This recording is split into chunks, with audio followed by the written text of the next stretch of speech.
Everyone, আমাদের কোচিনের পুজো ছিল গতকাল, তো তার জন্য সকাল সকাল রেডি হয়ে একদম বেরিয়ে পড়েছি। আর প্লিজ আমাকে এই পুজোর দিন এইভাবে দেখে কেউ জাজ করো না, কারণ সকাল 7টার সময় না শাড়ি পরে সেজে গুজে সাইকেল চালিয়ে যাওয়াটা আমার পক্ষে একটু কষ্টকর ব্যাপার। আর এখানে দেখছো স্যার কিন্তু হালকা একটু রেগেও ছিল আমাদের উপরে, কেন একটু পরেই সেটা জানতে পারবে। আর দেখো কত ছোট্ট ছোট্ট সরস্বতীগুলো পুজো দিতে এসেছে, আর আমাদেরও তো অঞ্জলি দেওয়ার ডান।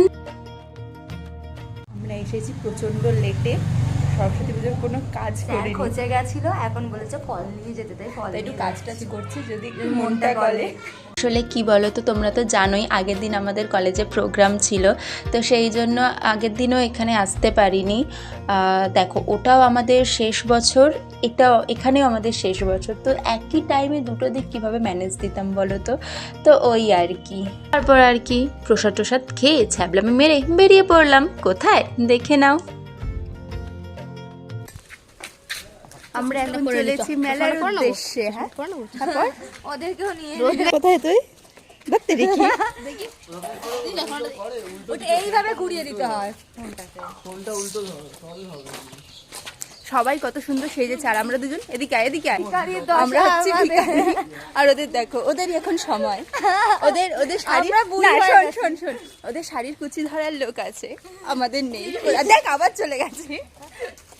ভোরবেলায় মেলায় এসছে, ভোরবেলার মেলায় ওই যে দেখো, দেখতে পাচ্ছ প্যান্ডেলটা, জুম করে নেই। এনে ব্যাগটা ধরতো, ঠাকুরটা দেখেই আসে একেবারে।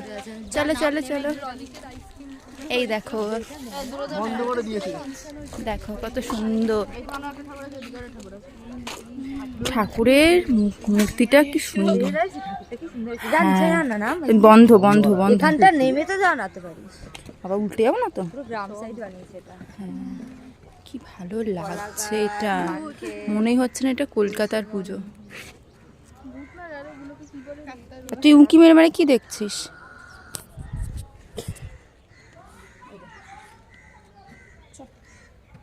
হচ্ছে আমাদের মেলা, আর এটা হচ্ছে আমরা। এই যে মেলা, আমাদের মেলা নই আর কি, আমরা ভোরবেলা এসেছি মেলায়, সব বন্ধ। গতকাল আরও একটা জায়গায় গিয়েছিলাম, সেটার ভিডিও আসছে। Thank you so much for watching.